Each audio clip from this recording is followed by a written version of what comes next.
தாய் வீடு June 2026. Adolescence குறுந்திரை தொடர். குழந்தைகள் மீது ஆதிக்கம் செலுத்தும் சமூக ஊடகங்கள். எழுதியவர் ரூபன் சிவராஜா. வாசிப்பவர் துஷ்யந்தி குணரட்னம். பிரித்தானிய குறுந்திரை தொடரான அடலசன்ஸ் 2025 மார்ச் நெட்ஃபிளிக்ஸ் தளத்தில் வெளியாகி உலகெங்கும் பரவலாக பார்க்கப்பட்டது. பரந்தளவில் பேசவும் விவாதிக்கவும் பட்டது. இந்த தொடர் வெளியான 3 வாரங்களில் மட்டும் 100 மில்லியன் பார்வையாளர்களை எட்டியிருந்தது. 4 பகுதிகளை கொண்ட குறுந்திரை தொடர். ஒவ்வொரு தொடரும் கிட்டத்தட்ட 60 நிமிட நீளம் கொண்டவை. அடலசன்ஸ் என்பதை தமிழில் வளரிளம் பராயம் எனலாம். இது குழந்தை பருவத்துக்கும் வளர்ந்த பருவத்துக்கும் இடைப்பட்ட காலத்தை குறிக்கிறது.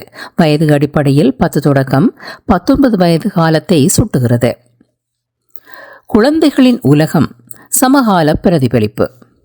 உலகளாவிய சமகாலத்தோடு நெருக்கமாக நோக்கக்கூடிய கதைக்களத்தினையும் பாத்திரங்களையும் கொண்டுள்ளது இக்குறுந்தொடர். குறிப்பாக சமூக ஊடகங்களானது சிறுவர்கள் எளியவர்கள் மீது ஏற்படுத்துகின்ற தாக்கம், பெற்றோர் பிள்ளைகள் இடையேயான இடைவெளிகளை பிரதிபலிக்கிறது. சமூக ஊடகம் தாக்கம் செலுத்துகின்றது என்பது மென்மையான சொல்லாடல். ஆதிக்கம் செலுத்துகின்றது என்பதே பொருத்தமான மதிப்பீடு. ஜேமி என்கின்ற 13 வயது சிறுவன் சக மாணவியொருவரை கொலை செய்ததாக குற்றஞ்சாட்டப்பட்டு கைது செய்யப்படுவதோடு திரைப்படம் தொடங்குகிறது. அச்சிறுவன் மீதான காவல்துறை விசாரணைகள், உளவியல் நிபுணர் சிறுவனுடன் மேற்கொள்ளும் உரையாடல்கள், கொலைக்கு இட்டுச் சென்ற சம்பவங்களின் நினைவு தெரிப்பு காட்சிகள், வெவ்வேறு நபர்களை சந்தேகப்படும் விசாரணைகள் எனவாக ஒவ்வொரு பாகத்திலும் காட்சிகள் நகர்த்தப்படுகின்றன. அடுத்தடுத்த பாகங்களில் பாடசாலையில் ஆசிரியர்கள் மாணவர்களுடன் விசாரணை அதிகாரிகளின் உரையாடல் காட்சிகள் எனவாக கதை விரிகிறது. இவை அனைத்தின் பின்னணியிலும் மிகுந்த துயரும் பதட்டமும் அதிர்ச்சியும் கொண்ட சிறுவனின் குடும்பத்தினர். 2வது பாகம் ஜேமி கல்வி கேட்கும் பாடசாலை சூழலை சுற்றியதாகவும் வகுப்பறைகளில் நிகழ்கிறது. 3வது பாகம் ஜேமிக்கும் மனநல மருத்துவர் பிரியோனி அரிஸ்டனுக்கும் இடையிலான உரையாடலாகவும், இறுதிப்பாகம் ஜேமியின் குடும்ப சூழலின் பின்னணியில் அவர்களது உணர்வுகள், மன கொந்தளிப்புகள், பரிதவிப்புகளை காட்சிப்படுத்துகிறது. கதை, களம், பேசுபொருள், திரைப்படப்பாக்க உத்தி. இந்த திரைத்தொடரினை 2 அடிப்படைகளில் முக்கியமானதாக பார்க்கலாம். ஒன்று, இதன் கதையும் களமும் பேசுபொருளும். அது சமகால பிரதிபலிப்புடையது, குழந்தைகளின் உலகம் பற்றியதும் கூட. சமூக ஊடக அல்கோரிதங்களினால் இயக்கப்படுகின்ற குழந்தைகளின் மனம், செயல், நடத்தைகள் பற்றியது. அடையாளங்கள், மதிப்பீடுகள், மனநிலைகள், அணுகுமுறைகள் திணிக்கப்படுகின்றன, கட்டமைக்கப்படுகின்றன. வலிமிகுந்த சமூக ஊடக ஜாத்தங்கள் அவை. சமூக ஊடகங்கள் ஒருபுறம் தகவல் புரட்சி, கருத்து சுதந்திரத்தில் வெளிகளை திறந்துள்ளன. மறுபுறம் ஒரு பெரும் மானிட விரோத பேரழிவு கலாச்சாரத்தை உருவாக்கியும் வருகின்றன. 2வது, இது படைப்புருவாக்க உத்தி சார்ந்தும் செயல்முறை சார்ந்தும் சற்று மாறுபட்டது. இந்த தொடர் ஒவ்வொரு ஒளிப்பட கருவியின் நிறுத்தப்படாமல் தொடர்ச்சியாக படமாக்கப்பட்டவை. அது ஆங்கிலத்தில் ஒன் டேக் நான் கட் முறைமை என அழைக்கப்படுகிறது. பல காட்சிகள் எடுத்து பின்னர் ஒன்றாக இணைக்கும் முறையை பயன்படுத்தவில்லை. வெட்டு, தொகுப்பு போன்ற வழமையான திரைப்பட தொழில்நுட்ப உத்தி பயன்படுத்தப்படவில்லை. ஒளிப்பட கருவி எந்த ஒரு காட்சியிலும் நிறுத்தாமல் படம் முழுவதும் தொடர்ச்சியாக இயக்கும் பொறிமுறை ஊடாக படமாக்கப்பட்டது. அதற்கேற்ற முறையில் படத்திற்கான எல்லா காட்சிகளும் ஒத்திகைகள் பார்க்கப்பட்டு ஒரு நாடகத்தை ஒத்த முறையில் தயார்படுத்தப்பட்டிருக்கிறது. ஆனால் நாடகம் போலல்லாமல் அதனுடைய காட்சிகள் வெவ்வேறு களங்களில் நிகழும் நடிப்பு முறைமையும் சினிமாவிற்குரியதாக இருக்கும். இது ஒரு கடினமான திரைப்பட உருவாக்க செயல்முறையாகும். மிகுந்த இயல்புத்தன்மையோடும் உரிய காட்சி பின்புலங்களோடும் உருவாக்கப்படுகின்றது. இந்த தொடர் கையாண்டுள்ள பேசுபொருள் அதன் மனித உறவுகள், சமூக வாழ்வியல் பிரதிபலிப்புகள் குறித்தும் படைப்பாக்க உத்திகள் குறித்து பேசுவது பயனுடையவை. இதன் பிரதிபலிப்பினை இணைய சமூக ஊடகங்களின் ஆபத்தும் அபத்தமுமான போக்கின் விளைவென மட்டும் சுருக்கிவிட முடியாது. இது பெற்றோர் பிள்ளை உறவு, உரையாடல், இடைவெளி, உணர்வு பகிர்மை, ஆண் பெண் குழந்தைகளிடையேயான வளர்ப்பு முறை வேறுபாடுகள் சார்ந்தும் நோக்கக்கூடியது. ஆண் குழந்தைகள் வளர்க்கப்படும் முறைமை, ஆண்மை, ஆணாதிக்க சிந்தனை குறித்த உட்பொருளும் கட்டமைக்கப்பட்ட பிம்பமும் என பல்வேறு சிக்கல்கள் குறித்த உரையாடல்களுக்கான தூண்டுதல்களையும் வெளிகளையும் கொண்டுள்ளது. சிறுவன் ஏன் கொடூரமான கொலையை செய்ய துணிந்தான்? முதல் பாகத்தில் சிறுவனை கைது செய்யும் நடவடிக்கையானது சீருடை தெரித்த காவல்துறையின் பெரும் படை ஆளணிகள், கனரக ஆயுதங்கள், வாகனங்களின் சுற்றி வளைப்பு ஊடாக மேற்கொள்ளப்படுகிறது. ஒரு 13 வயது சிறுவனை இப்படியான ஒரு சுற்று வளைப்பின் மூலமாக கைது செய்ய வேண்டும். சாதாரணமாக சிவில் உடையுடன் 2-3 காவல்துறையினர் மட்டும் போதாதா ஒரு சிறுவனை கைது செய்ய? பிரித்தானிய காவல்துறை சட்டத்தில் இதற்கான இடம், அனுமதி உள்ளதா என்ற கேள்வி எழுகிறது. நோர்வே போன்ற நாடுகளில் இத்தகைய முறையில் சிறுவர்களை கைது செய்யப்பட மாட்டார்கள். அது சிறுவர்கள் மீதான வன்முறையில் சேர்க்கக்கூடிய அணுகுமுறை. பெற்றோர் தமக்கையுடன் வசித்து வருகின்ற சிறுவன் ஜேமி பகுடி வதைகள், கேலிகள், அவதூறுகள், இழிவுபடுத்தல்கள், அச்சுறுத்தல் கலாச்சாரத்திற்கான களமாக சமூக ஊடகங்கள் உள்ளன. கொலைக்கு முன்பாக இன்ஸ்டாகிராமில் அவன் அவமதிப்புகள், துன்புறுத்தல்களுக்கு உள்ளாக்கப்பட்டுள்ளான். ஆன்மீக இணைய கருத்தியல் கலாச்சாரத்தின் செல்வாக்கம் இந்த கொலைக்கான காரணி என்பதாகவும் சித்தரிக்கப்படுகிறது. முதல் பாகத்தில் காவல்துறை தலைமை விசாரணையாளர் அவரது மகனிடம் இருந்து வந்த குரல் தகவல் ஒன்றினை செவிமடுக்கின்றார். தனக்கு வயிற்று வலி என்பதால் பாடசாலைக்கு செல்லாமல் வீட்டில் நிற்பதற்கு தகப்பனிடம் அனுமதி கேட்கின்றான் மகன். பாடசாலைக்கு செல்ல மறுப்பதென்பது அல்லது தவிர்க்க எத்தனிப்பதானது சிறுவர்கள் மத்தியில் பொதுவாக இருக்கக்கூடிய மனநிலையை வெளிப்படுத்துகின்றது. அதற்கு பல்வேறு காரணங்கள் இருக்கின்றன. கல்வியின் கடினம், ஆசிரியர்களின் அணுகுமுறை என்பது ஒரு பக்கம். சிறுவர்கள் எதிர்கொள்ளும் பகுடிவதைகள், வார்த்தை ரீதியான துன்புறுத்தல்கள், கேலிகளும் கணிசமான காரணிகளாக உள்ளன. இந்த தொடரின் முதலாவது பாகத்தில் கண்காணிப்பு கேமராவில் பதிவு செய்யப்பட்ட காணொளி துண்டு ஒன்றில் கொலை நிகழ்ந்த காட்சி காண்பிக்கப்படுகின்றது. எனவே யார் கொலையை நிகழ்த்தியது என்பதற்கான விசாரணை அல்லது கேள்விக்குரிய தேவை அங்கு இல்லை. ஏன் கொலை நிகழ்த்தப்பட்டது என்பது தொடர்பான விசாரணையாகவே காட்சிகளும் சித்தரிப்புகளும் நகர்கின்றன. மிக சாதுவான தோற்றமும் மென்மையான உடல் மொழியும் பேச்சு துணியும் கொண்ட அந்த சிறுவன் இப்படி இத்தகு கொடூரமான கொலையை செய்ய துணிந்தான். அவனை அதற்கு தள்ளிய காரணிகள் எவை என்பது விசாரணைகளில் தெரிய வருகிறது. இந்த கேள்வியை திரைத்தொடரின் 4 பாகங்களிலும் கேள்வியாக ஊடுருவியும் சென்று விடை தருகிறது. ஒவ்வொரு பாகத்திலும் ஒவ்வொரு முடிச்சுக்கள் அவள்கின்றன. பல்வேறு சிக்கல்களின் பல்வேறு பரிமாணங்கள் வெளிப்படுகின்றன. அப்பாவி சிறுவன் என்பதே அந்த சிறுவனின் தோற்றம், குரல், உடல் மொழியில் இருந்து பார்வையாளனுக்கு ஏற்படுகின்ற சித்திரம். ஆனால் அவன் இழைத்த கொடூரம் என்பது நேரெதிர் முரண். தோற்றத்தையும் செயலையும் பொருத்தி பார்ப்பது அத்தனை கடினம். அதுவே இந்த கதையின் மையமும். அதாவது கட்டற்ற வெளியாக உள்ள இணையமும் சமூக ஊடகங்களும் எத்தகைய ஆபத்தான மனநிலைகளை பிஞ்சு மனங்களில் உருவாக்குகின்றது என்பதாகும். ஒன் டேக், நான் கட், லைவ் லொகேஷன் படைப்பாக்க செயல்முறை. ஒன் டேக்கில் படமாக்குவது என்பது சவாலானது.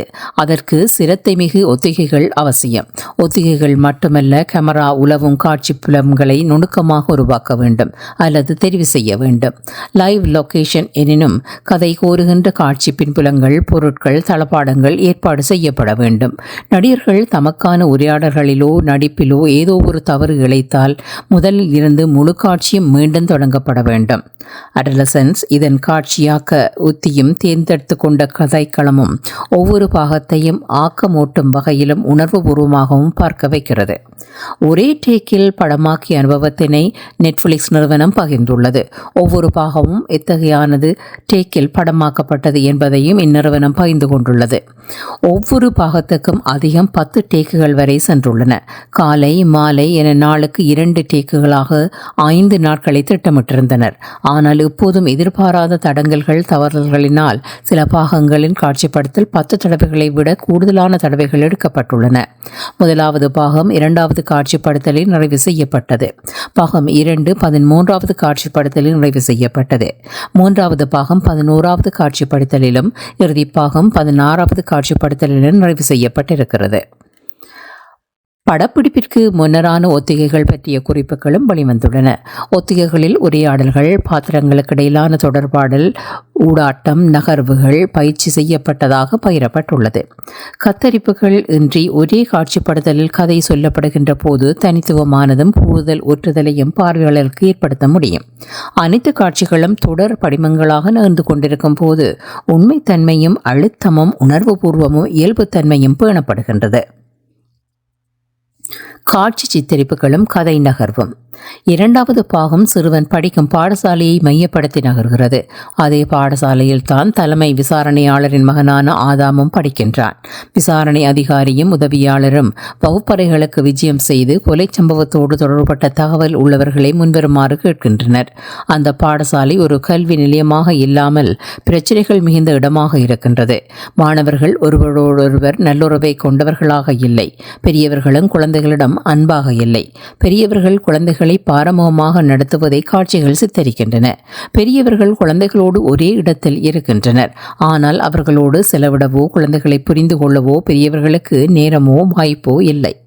கொலைகளுக்கு பயன்படுத்தப்பட்ட ஆயுதத்தை பெற்றுக் கொடுத்ததாக தெரியவரும் இடத்தில் ஒரு மாணவருக்கும் விசாரணை அதிகாரிக்கும் இடையே நல்ல உறவு உருவாகிறது. ஆனால் திடீரென அந்த சிறுவன் வகுப்பறையில் இருந்து ஓட்டம் எடுக்கின்றான். அவனை துரத்தி சென்று கைது செய்வதில் முடிகிறது அந்த காட்சி.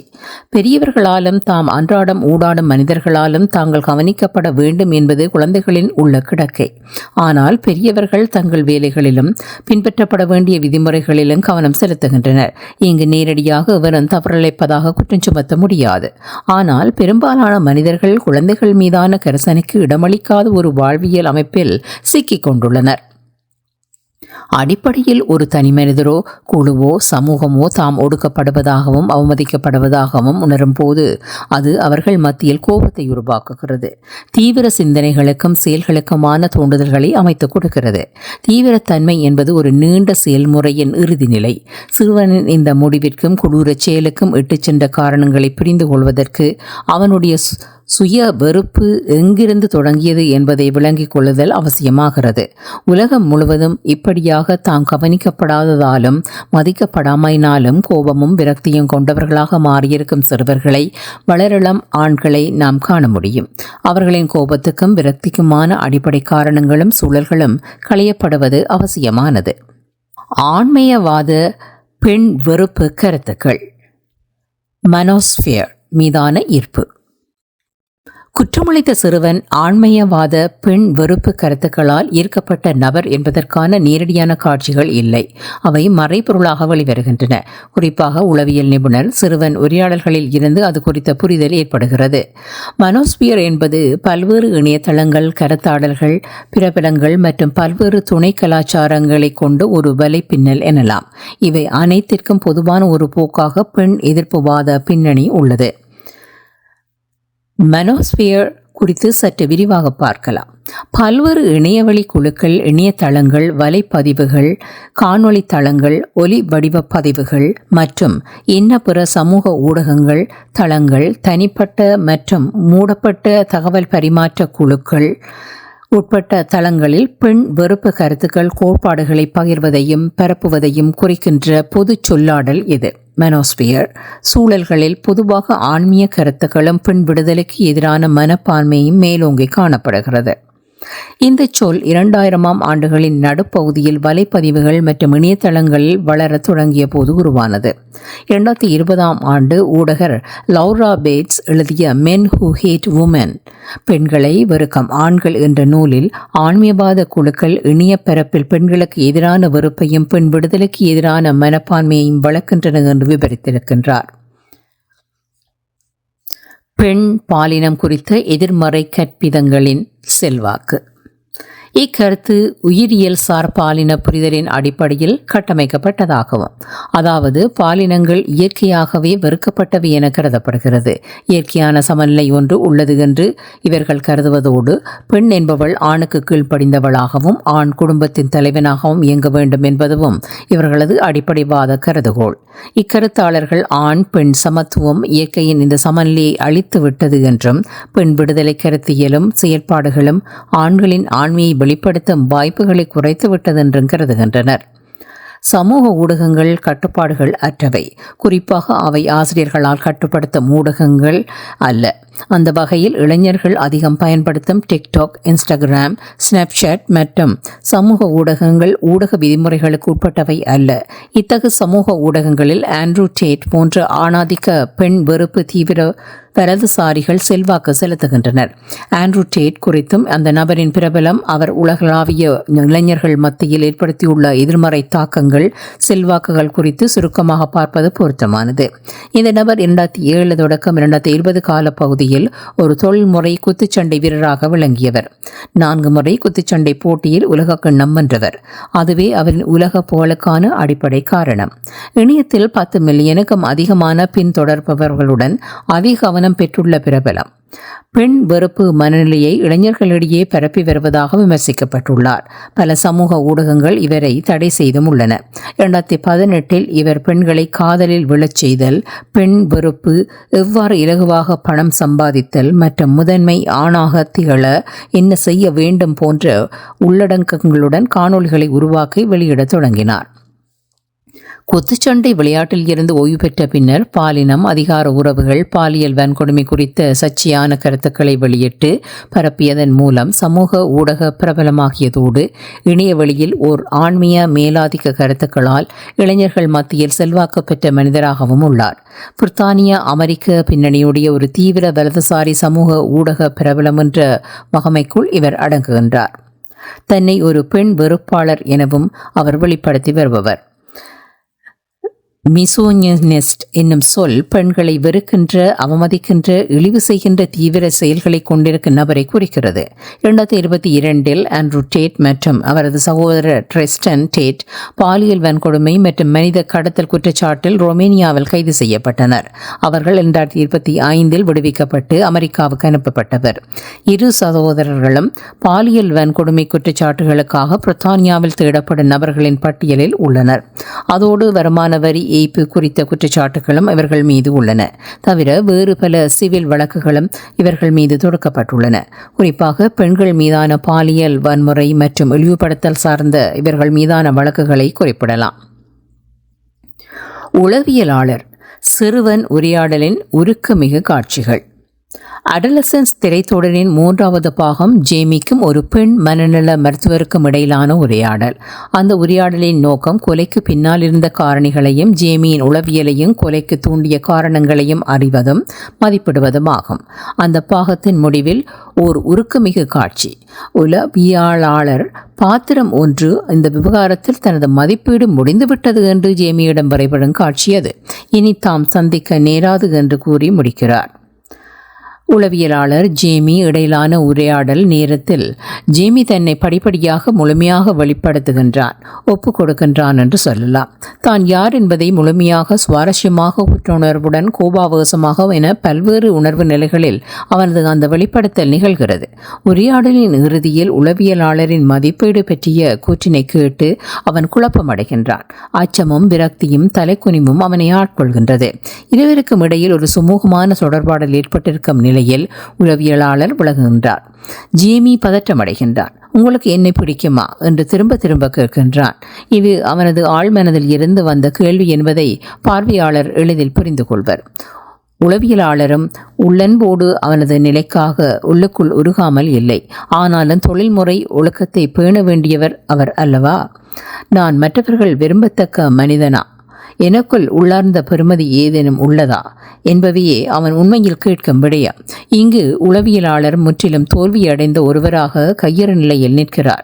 தான் தொழில்முறை வகிபாகத்தை மட்டும் கொண்டிருப்பதாக எண்ணி அவ்விடத்தில் இருந்து விடுவித்துக் கொள்கின்றார். இங்கு மேலும் ஒரு வெறுமையான வளர்ந்தோர் முகம் ஒன்று அந்த சிறுவனை எதிர்கொள்ள திராணியற்று நிற்கிறது. ஆன்மீகவாத சிந்தனைகளுக்கு ஆட்படாமல் சிறுவர்கள் வளர்வதற்கு அவர்களுக்கு சமத்துவ சிந்தனையுள்ள ஆண் முன்மாதிரிகள் இருக்க வேண்டும்.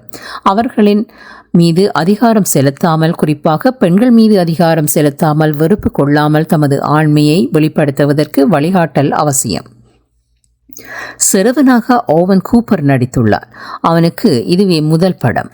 தேர்ந்த நடிகனுக்குரிய ஆற்றுகை திறனுடன் முழு திரைப்படத்தினையும் தாங்கியிருக்கின்றான். குணாம்சத்தையும் இயல்பையும் எளிதில் வகைப்படுத்த முடியாத தந்தையின் பாத்திரத்தை உணர்ச்சி பூர்வமாகவும் அழுத்தமாகவும் ஸ்டீஃபன் கிரஹாம் வெளிப்படுத்துகின்றார். சிறுவன் ஒருவன் பயங்கரமான கொலை ஒன்றினை செய்திருக்கின்ற பின்னணியில் 2000ஆம் ஆண்டு ஒரு குறுந்தொடர் வெளிவந்தது. அதன் தலைப்பு டிஃபெண்டிங் ஜேக்கப். அது அமெரிக்க தொடர்.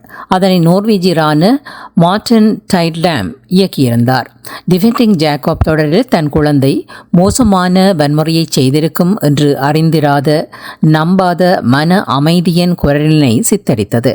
அந்த அடலசன்ஸ் கொலை குற்றம் சுமத்தப்பட்ட குழந்தை முகம் கொடுக்கும் சட்ட ரீதியான நிகழ்வுகளையும் அவை அச்சிறுவனை சுற்றியுள்ள மனிதர்கள் மீதே ஏற்படுத்தும் தாக்கங்கள் குறித்த இயல்பானதொரு சித்திரத்தினை பிரதிபலிக்கிறது. அத்தோடு பெண்களுக்கு எதிரான ஜேமியின் வெறுப்பிற்கான தோற்றுவாய் எத்தகையது என்பதிலும் கவனம் செலுத்துகிறது. பார்வையாளர்களோடு பல கேள்விகளை உந்தக்கூடிய வகையில் காட்சிகள் அடலசன்ஸில் வருகின்றன. குறிப்பாக அந்த சிறுவன் கொலை செய்திருக்க வாய்ப்பில்லை, இதனை வேறொருவரேனும் தான் செய்திருக்க கூடும் என்று பல சந்தேகத்துக்குரியவர்கள் மீது கவனம் செல்கிறது. சிக்கலான குடும்ப உறவுகள் திரையில் நம்பகமாகவும் யதார்த்தத்துக்கு நெருக்கமாகவும் வெளிப்படுகின்றன. கதைக்கரு திறக்கின்ற உரையாடல் வெளி. இத்தொடர் ஏற்படுத்திய விவாதங்களில் சமூக ஊடக பாவனைக்கு, அதாவது அவற்றில் பார்வையாளர் ஆவதற்குரிய வயதெல்லையை கூட்டுவதோடு தீங்கு விளைவிக்கும் உள்ளடக்கத்திற்கு கடுமையான கட்டுப்பாடுகள் நடைமுறைப்படுத்தப்பட வேண்டும் என்ற கோரிக்கைகளும் சமூக செயற்பாட்டாளர்கள் அரசியல்வாதிகளிடம் இருந்து முன்வைக்கப்படுகின்றன. சமூக ஊடகங்கள் ஊடான தீவிரவாத மற்றும் குற்றவியல் செயற்பாடுகளை தடுக்கும் நோக்கில் இந்த திரைத்தொடரை பிரித்தானிய பாடசாலைகளில் காண்பிக்க வேண்டும் என்ற ஆலோசனையை பிரித்தானிய பிரதமர் கெய்ர் ஸ்டாமர் முன்வைத்தமை குறிப்பிடத்தக்கது. சமூக ஊடக உலகத்தில் அவற்றின் பாவனை வெளியில் குழந்தைகள் சிறுவர்களுக்கு ஏற்பட்டு வரும் தீங்குகள் குறித்து பேசுவது அவசியம். அதேவேளை இன்றைய காலத்தின் பிள்ளைகள் மிக அதிகமாக கட்டுப்படுத்தப்பட்ட வாழ்க்கையை வாழ்கின்றார்கள். அதாவது அவர்களுக்கான பௌதீக வெளிகள் சுதந்திரங்கள் கணிசமாக சுருக்கப்பட்டுள்ளன. மனித உறவுகளுக்கு இடையிலான ஊடாட்டங்கள், பகிர்வுகள், உணர்வு வெளிப்பாடுகளுக்கான வாழ்வியல் சூழல் அருகியுள்ளது. எனவே அவர்கள் அணுகக்கூடிய உலகத்தின் மீது கட்டுப்பாடுகளை விதிப்பது தீர்வாகாது, கண்காணிப்புகளும் தீர்வாகாது. கட்டுப்பாடுகளையும் கண்காணிப்புகளையும் குழந்தைகள் மீதான கரிசனை, பராமரிப்பு என்பதாக பொருளுணர்த்துவதும் உகந்ததல்ல. விதிகளினால் பிள்ளைகள் நல்ல தன்னுணர்வையோ தம்மை பற்றிய உயர்ந்த எண்ணத்தையோ மதிப்பீட்டினையோ தன்னம்பிக்கையையோ பெறுவதில்லை. பெற்றோர், ஆசிரியர்கள், குடும்பத்தவர் உட்பட்ட அவர்களை சுற்றியுள்ள பெரியவர்களிடம் இருந்து கிடைக்கப்பெறும் பாதுகாப்பு உணர்வு, அவர்களால் தாம் நல்ல கவனிக்கப்படுகின்றோம் என்ற உறுதிப்படுத்தல்களே அவர்களின் தன்னுணர்வும் தன்னம்பிக்கையும் பலப்படுத்துகிறது. வளரிளம் பருவத்தினர் தம்மால் மனதளவிலும் உணர்வளவிலும் கையாள முடியாததும் ஆற்றுப்படுத்த முடியாததுமான சூழல்கள், செயல்களினால் ஏற்படும் மோசமான விளைவுகளை இத்திரைப்படம் பிரதிபலிக்கிறது. இதுவே இதன் அழுத்தமானதும் மைய புள்ளியுமான விடயம் என தோற்றுகிறது. அவற்றை தனித்துவமான அனுபவமாக கடத்துவதிலும் வெற்றி பெற்றிருக்கிறது. படைப்பு உத்தி, கதைக்களம், உரையாடல்கள், பாத்திரங்கள் போன்ற படைப்பு கூறுகளில் மேதமையை தரிசிக்க முடிகின்றது. பாலின பாகுபாடு குறித்த விவாதத்தையும் உருவாக்கியுள்ளது. இந்த தொடரானது குழந்தைகள் அவர்களது வளர் பருவத்தில் முகம் கொடுக்கும் புறக்கணிப்பு, தனிமை, இழிவுபடுத்தல்களை பற்றியதுமாகும். அத்தோடு ஒவ்வாததும் ஏற்க முடியாததுமான கருத்தியல்கள் மற்றும் சமூக சூழல்களுக்குள் தம்மை பொருத்தி வைக்க முயற்சிப்பது போன்ற விடயங்கள் சார்ந்த உரையாடல்களுக்கும் விவாதங்களுக்குமான வழிகளையும் கொண்டிருக்கின்றது. நன்றி.